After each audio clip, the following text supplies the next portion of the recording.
Eu agradeço a oportunidade, o convite. Quero cumprimentar a presidência desta mesa, na pessoa do eminente deputado Efraim e do meu amigo, ainda não colega deputado federal, mas colega da luta da classe, principalmente aqueles mais abastados, que são os praças. E Vossa Excelência, deputado Mendonça Prata, carrega isso no sangue e fez isso com que a gente pudesse estar discutindo hoje também, sem tirar o mérito nenhum da presidência desta comissão. Assim, quero cumprimentar toda a mesa e os eminentes deputados federais. Gostaria de fazer um cumprimento aqui especial ao meu companheiro do estado do Tocantins, Marco Dias, patrulheiro da Polícia Rodoviária Federal, conselheiro do CONASP, que mesmo sendo Polícia Rodoviária Federal, apoia a Polícia Militar e o Bombeiro, inclusive a desmilitarização que tanto nós sonhamos. Nós viemos para esta comissão para debatermos, e eu estou muito satisfeito com o debate, inclusive com o nível, aonde se falou muito na valorização profissional do militar. Esse militar que a gente se refere estadual, Polícia Militar e Bombeiro.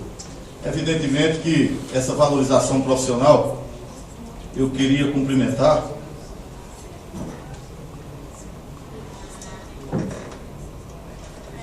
às vezes a emoção fala mais, tá?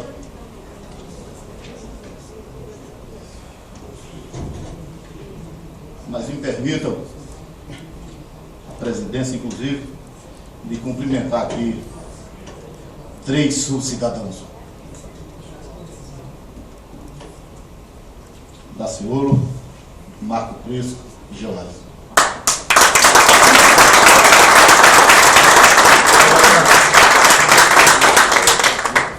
E por que, senhores e senhoras, doutor magistrado, subcidadãos? Vossa Excelência colocou muito bem no início da sua fala e eu fiquei feliz, mas ao mesmo tempo reconheceu que aos praças, policiais e bombeiros militares, mesmo se chamando Constituição Cidadã, não fomos recepcionados. Por isso que somos subcidadãos, sim. E não tem um artigo, um inciso e nenhum parágrafo que diga um direito do praça nesta Constituição chamada de Constituição Cidadã. E se falou muito aqui, não nesta audiência hoje, mas em outras, do direito do voto, como que isso fosse algo assim muito estranho. O militar hoje tem direito de votar aonde? Onde é que o praça tem direito de votar hoje? Ele pode até ter uma perspectiva de direito, mas quando chega no dia da eleição, ele é transferido do seu domicílio eleitoral, da mais sagrada missão, quando tem que garantir o direito daqueles que possam exercer a sua cidadania e o seu direito de voto, e ele vai justamente fazer aquilo que ele não tem. Enquanto hoje nós podemos ver em sábia decisão do Tribunal Superior Eleitoral, desde 2009, quando determina que os presos provisórios podem justificar o seu voto, mas o praça ainda hoje não pode justificar o seu voto. Eu queria lembrar, senhores, a Constituição de 1934 e o sagrado direito do nosso sexo frágil, da mulher, essa linda mulher que se aproxima o Dia das Mães, e mesmo aqueles que ainda não têm, eu acho que é o dia mais sublime para todos nós. Quando se garantiu o direito do voto à mulher, a Constituição de 1934, sem considerar que lá no Rio Grande do Norte, em 1927, não me lembro a cidade, tivemos 2 vereadoras eleitas, evidentemente caçadas posteriormente. E a deputada Carlota, que já era deputada federal e exerceu ainda em 1934, foi eleita em 32. Mas aí, senhores, está lá em letras garrafais, 1934, a Constituição que garantiu o voto à mulher, o direito de voto. São proibidos votarem as redações, como centenas, são proibidos votarem os mendigos, as prostitutas e os praças. Se partirmos desse princípio, evoluímos muito, até porque hoje temos a perspectiva do direito de voto. Eu queria colocar na condição e ainda subcidadão, há uma comparação que a doutora matemática vai nos permitir aqui de fazer essa reflexão. Nós temos o trabalhador civil público e temos o trabalhador militar, que evidentemente pertence a algum estado dessa federação ou ao Distrito Federal. E aí, aquele cidadão que ganhou, ou tinha a noção, ou o pensamento de ganhar o prêmio da Mega Sena.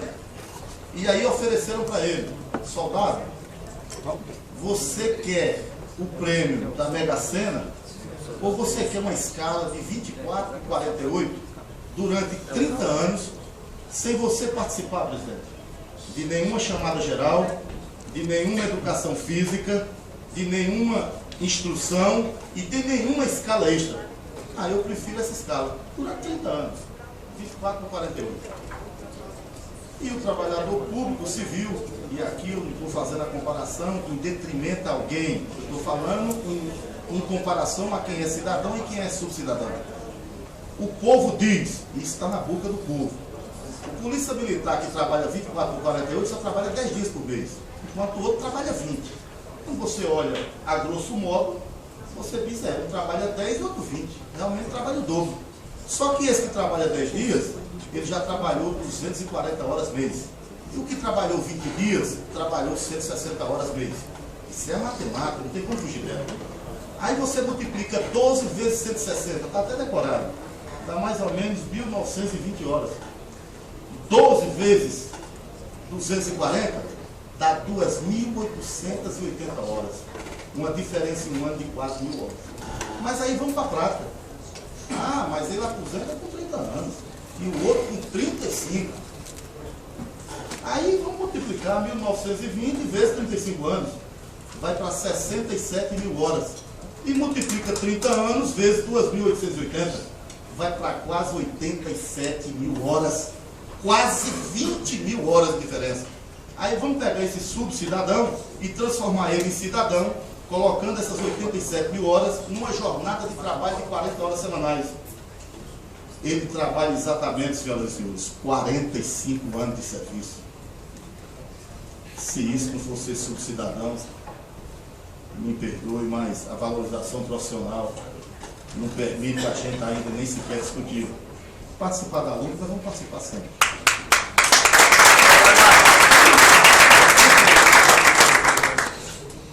Fizemos uma ação junto ao governo federal, através da Secretaria Especial de Direitos Humanos e no Conselho Nacional de Segurança Pública, no CONASP, aonde estamos pedindo ainda, em fase elementar, o fim da prisão administrativa.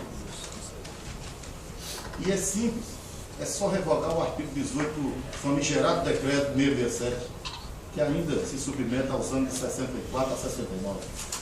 Apenas isto, e esta casa, nobre presidente, e pedimos assim com carinho, que a gente possa fazer esse embate aqui. Só temos uma condição de mudar, que é através daqui.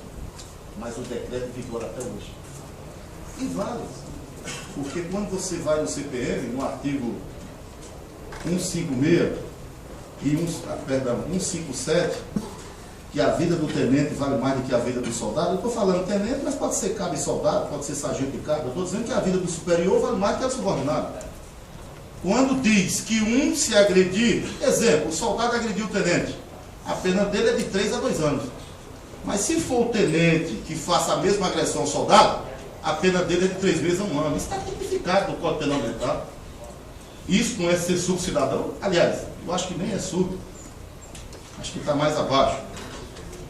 E quando a gente fala do famigerado decreto 667, isso é algo que nos encoraja para que a luta continue mesmo. Agora, perguntar se fazer greve é crime, nós já sabemos que é. Até porque aqui, se algum comandante-geral de algum estado queira atuar agora, e somos mais de 2 ou 3 militares discutindo assunto que não estamos autorizados a falar.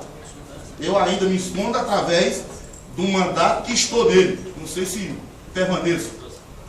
Aqueles que ainda não têm esse manto podem chegar nos seus estrados já na condição de presidiário, como foi o cabo Daciolo, preso dentro de uma aeronave antes da decretação da prisão. E quando se pediu a motivação dessa prisão, como subcidadão, disseram: não existe motivação, então tira de Bangu e traz para o quartel. Mas aqui eu quero fazer a crítica, como fiz na Assembleia do meu Estado, quando o ministro da Justiça, ao desembarcar no aeroporto lá em Salvador, a preocupação dele não era com a Polícia Militar, mas sim em reservar todos os presídios federais para a prisão de todos os militares ou de todos os trabalhadores que ali estivessem. Essa era a preocupação. E aí eu me perguntei: meu Deus, eu que sou um defensor da extinção desse regimento, desse regulamento, hoje eu estou vendo que o RDE do Exército, segundo a Dilma e o ministro da Justiça, é melhor, porque o RDE ainda bota esse subcidadão dentro do quartel, não leva ele para a cadeia pública. E o que eles fizeram foi isso.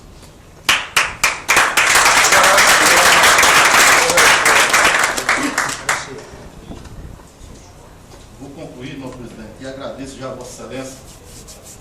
E me permitam um subcidadão que verbalizou um pensamento.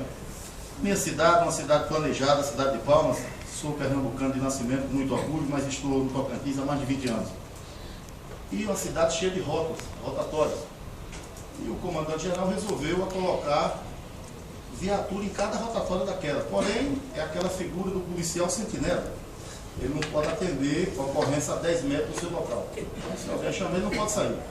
E o sargento Machado, um pensador, correu no correio interno da corporação na intranet e assinou. Diz que depois de altos estudos, a cúpula da Polícia Militar identificou que a criminalidade de Palmas estava na rotatória. Pasmem, senhores, 30 dias incomunicado. Preso. Apenas porque verbalizou um pensamento. Isso é ser subcidadão. Agradeço e muito obrigado por isso aqui. Vamos contar.